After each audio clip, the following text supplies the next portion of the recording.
अस्सलाम वालेकुम, मैं इमदाद सुमरो। मैं इस वक्त जा रहा हूँ चोटियारियों डैम। बड़ा खूबसूरत नज़ारा है, बहुत खूबसूरत झील है। नज़ारा तो वैसे ये भी कम नहीं है। मैं जहाँ जहाँ गुज़र रहा हूँ वहाँ बारिश हो रही है और बारिश की वजह से सिंध का मौसम बड़ा प्यारा हुआ है। मेरा कैमरा मैन आपको दिखाएगा कि वो दूर कहीं बारिश हो रही होगी, काले काले बादल छाए हुए हैं। अभी यहाँ कुछ लम्हे पहले बारिश हुई है और हम सफ़र कर रहे हैं मुसलसल। मैं गया हुआ था मिट्टी, वहाँ से नंगर पार कर चूड़ियों इंडिया के बॉर्डर तक, और उसके बाद फिर अछड़ोथर गया मैं।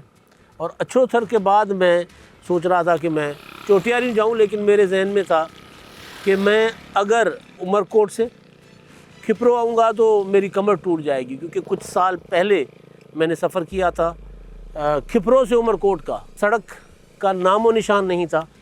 तो मैंने अपने मकामी दोस्तों से पूछा, मैंने कहा मैं जाऊँ अगर उमरकोट से खिपरो की तरफ अछड़ोथर जाना है मैंने, तो मुझे कोई सड़क कोई साफ़ सुथरी बताए। उन्होंने कहा उमरकोट खिपरो रोड बड़ी ज़बरदस्त बनी हुई है। तो मैंने सफ़र किया, बड़ी शानदार सड़क, मोटरवे लेवल की रोड है। ज़ाहिर है छोटी रोड है, मोटरवे तो नहीं होगी, लेकिन बड़ी कमाल सड़क बनी हुई, उसके नज़ारे आप देख लें। और फिर मैंने सोचा चोटियारियों जाता हूँ, तो फिर चोटियारियों कोई 20 किलोमीटर दूर खिपरो से। चोटियारियों के लिए सड़क कैसी होगी, फिर मुझे दोस्तों ने बताया कि सड़क शानदार, चोटियारियों तक बड़ी आला सड़क बनी हुई है, चोटियारियों डैम तक। तो ये आप सड़क देखें, ये जा रही है सांगड़ की तरफ, रास्ते में चोटियारियों डैम आएगा।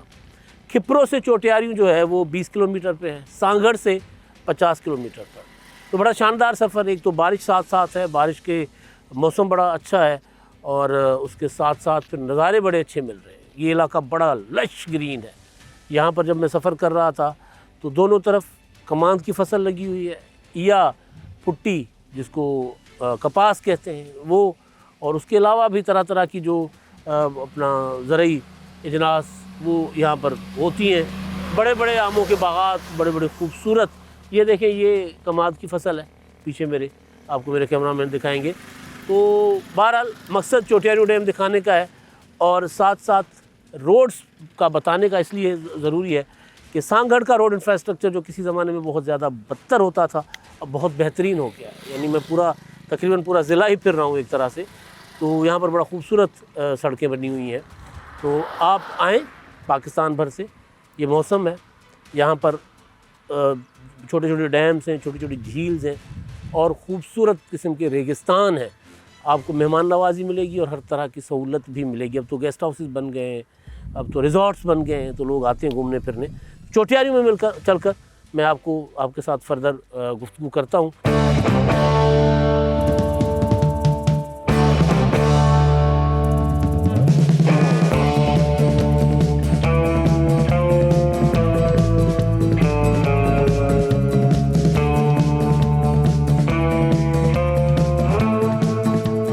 क्या मौसम है, और मौसम ने एक बार फिर मुझे रुकने पर मजबूर किया है।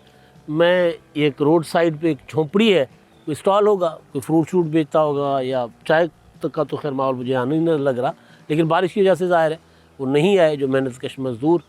लेकिन मैं अब रुका हूँ टनो मिठा खान चोटियारियों रोड पर, चोटियारियों डैम रोड पर। अब ये आप सड़क देखें अगेन, एक और पहले मेन रोड जो जा रही थी सांगड़ को, अब ये दूसरी लिंक रोड है। और ये देखें कितनी शीशा रोड जिसको कहते हैं, प्रॉपर सड़क बनी हुई, और उसके ऊपर निशान लगे हुए, ये जो होते हैं येलो और वाइट बेल्ट बने हुए। ये सारी जो रोड्स हैं, तमाम सड़कें जो है, ये शाजी आता मरी के MNA बनने से पहले नहीं थी। यहाँ पर सड़कें टूटी फूटी सड़कें होती थी। मुझे अभी जो हमारे साथ ड्राइवर हैं वो कहते हैं कि जी हमने खिपरो से सांगड़ जाते हुए हम 100 बार सोचते थे कि खिपरो से सांगड़ जाएंगे तो हाल बुरा हो जाता है, गाड़ी का भी इंजर पिंजर हिल जाता है, और बंदा तो फिर जो है वो 3 दिन तक तो करवाता रहता है मालिशें कि ठीक हो। लेकिन ये सड़कें जो बनी है शाजी आता मरी जो है वो उन्होंने सिंध हुकूमत के जो प्रोजेक्ट्स थे, स्कीम्स, उनके ज़रिए उन्होंने ये लिए हैं, और पूरा का पूरा सांगड़ का जो रोड इंफ्रास्ट्रक्चर नेटवर्क है वो बेहतर हो गया है। ये जो काम जो हुए हैं यहाँ पर, उसकी वजह से यहाँ पर एक जो है ना सॉफ्ट इनकलाब जिसको कहते हैं ना, वो कि अब लोगों ने सोचना शुरू कर दिया कि यार हमें वोट देना है। अब क्या हम सिर्फ वोट देते रहेंगे और फिर पूछेंगे ही नहीं कि जी आपने वोट लिया तो हमारे वोट की कदर क्या हुई, हमें मिला क्या। तो अब जब इस तरह की सड़कें मिल रही हैं तो लोग सोच रहे हैं कि नहीं, शायद सियासी पॉलिटिकल लोग जो है वो वादा भी करते हैं तो पूरा भी करते हैं, और यहाँ पर सांगड़ में मुझे नज़र आ रहा है। वैसे उमूमन सोचते होंगे कि जी सिंध का तो हर रोड टूटी हुई है, हर शहर बंजर है, वीरान है, और ये सोचकर लोग सियाहत के लिए भी नहीं आते। मैंने आपको पहले थर दिखाया था, थर के रोड इंफ्रास्ट्रक्चर दिखाया था, उसके बाद मैं आज आपको सांगड़ दिखा रहा हूँ। आप आएँ पाकिस्तान के किसी भी कोने से, और बड़ा पुरसुकून इलाके हैं, बड़ा पुरअमन इलाके हैं। मैं आधी रात तक यहाँ सफ़र करता रहा हूँ। यहाँ पर कोई चोरी डकैती रहज़नी का तस्वर ही नहीं है, बड़ा पुरसुकून माहौल। और ज़ाहिर इतनी प्यारी खूबसूरत साफ़ सुथरी जब सड़कें आती हैं तो साथ साथ अमन अमान भी लाती हैं और तरक्की भी लाती हैं। चोटियारियों चलते हैं।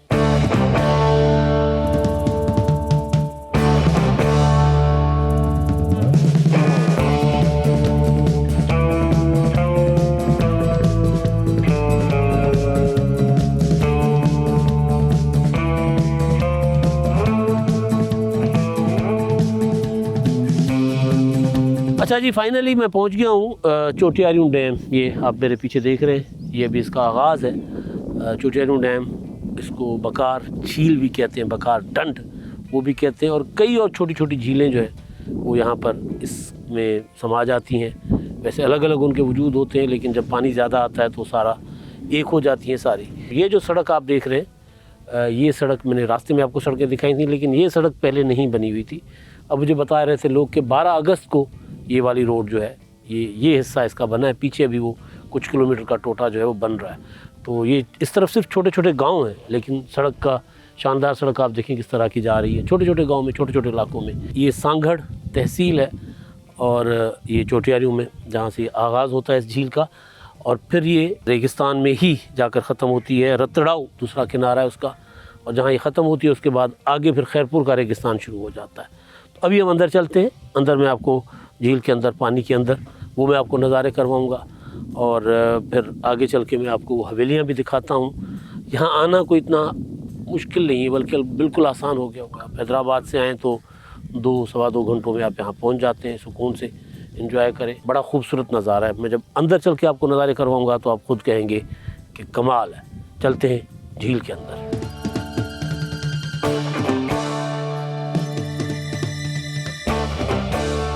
अब हम ये बकार डंड या चोटियारियों डैम के अंदर हैं, और इसका पानी मीठा है। मैं आपको ज़रा चख के बताऊंगा। ये पानी कुदरती मीठा पानी है, और दूसरा इसको जमड़ाऊ कैनाल के ज़रिए दरिया सिंध का पानी भी इसमें आता है। जब फ्लड सीज़न होते हैं तो फ्लड वाटर जो होता है वो इसमें ज़ख़ीरा किया जाता है, और उसके बाद फिर इसके चैनल्स हैं जिनके ज़रिए पानी की शार्टेज के दिनों में ये लोकल जो सांगड़ ज़िले की ज़मीनें हैं तो उनको पानी दिया जाता है। तो आगे चल के वो जो हवेलियों वाली साइड है, माड़ियों वाली साइड, वहाँ पर दोबारा मिलते हैं।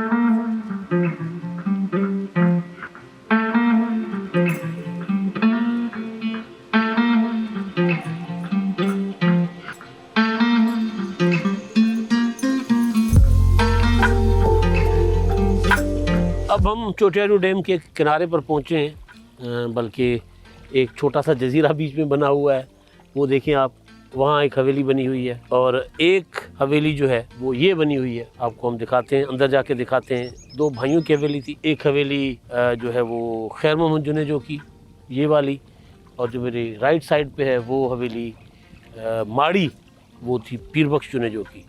और सदियों पुरानी ये माड़ियाँ हैं, और बताया जा रहा था कि 1936 तक तो ये आबाद थी। उसके बाद फिर मालिकान ने आना छोड़ दिया, और वजह ये थी कि ये यहाँ की शाम बहुत हसीन होती है। तो यहाँ पर जब कोई रोड रास्ते नहीं थे, आना जाना मुश्किल था, और इस तरह की कम से कम मोटर बोट्स भी नहीं होंगी, तब ये उन्होंने बनाई थी। ज़ाहिर है शौक़ होता है इंसान का। तो अंदर चलते, मैं आपको ये हवेली दिखाता हूँ।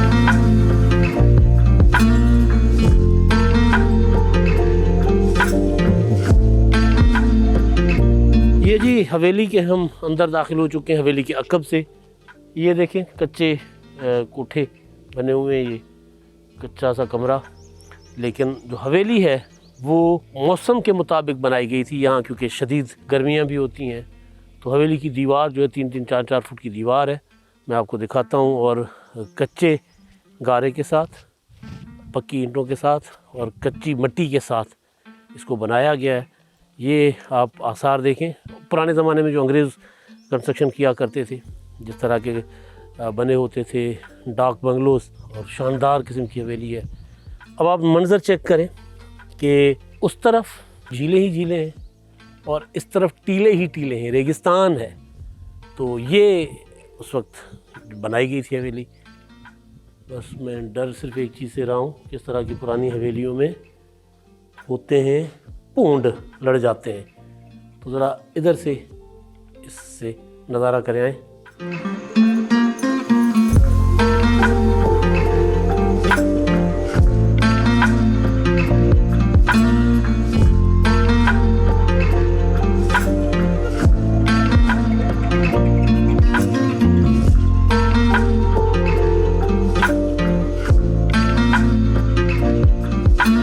अब मैं आपको दिखाने आया हूँ पीर बख्श की माड़ी। ये उससे भी ज़्यादा बढ़िया है, बड़ी कमाल की बनी हुई है, बड़ी खूबसूरत बनी हुई है। 3 मंजिला हम इसको कह सकते हैं। एक ऊपर टॉप पे एक चबूतरा बना हुआ है, यानी झील का व्यू करने के लिए, वहाँ बैठकर नज़ारा करने के लिए, फिर महफिल सजाने के लिए। इतनी प्यारी हवेली, लेकिन ज़ाहिर अब खंडरात में भी बदल चुकी हुई है। इसकी भी छतें जो है वो तोड़ दी गई हैं, उठा के कोई ले गया हुआ है। अंदर से मैं इसका भी आपको नज़ारा कराता हूँ, आए मेरे।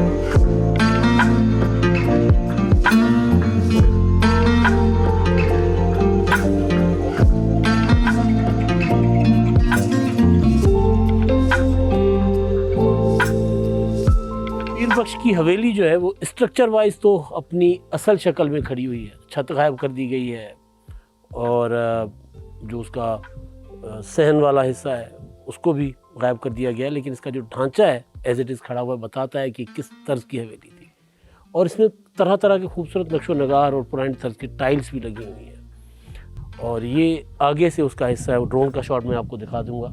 यानी एक जंगल सा बना हुआ है, उजाड़, जब मालकी ना हो। इतनी प्यारी सी हवेली और किन अरमानों से बनाई गई थी। मुझे यहाँ से दीजिए इजाज़त। आपको मेरा ये ट्रैवल लॉग कैसा लगा, पसंद आया, या आप अपनी कोई राय देना चाहें और इसमें मज़ीद कोई इम्प्रूवमेंट कोई हो की गुंजाइश ज़ाहिर है हर सूरत रहती है, वो हो तो आपने बताना है। और आपने ये भी कि आपने और किन इलाकों को आप देखना चाहते हैं। और ट्रैवल लॉग्स का सिलसिला मैं कोशिश कर रहा हूँ कि दिन ब दिन इसमें ज़्यादा इजाफा करूँ।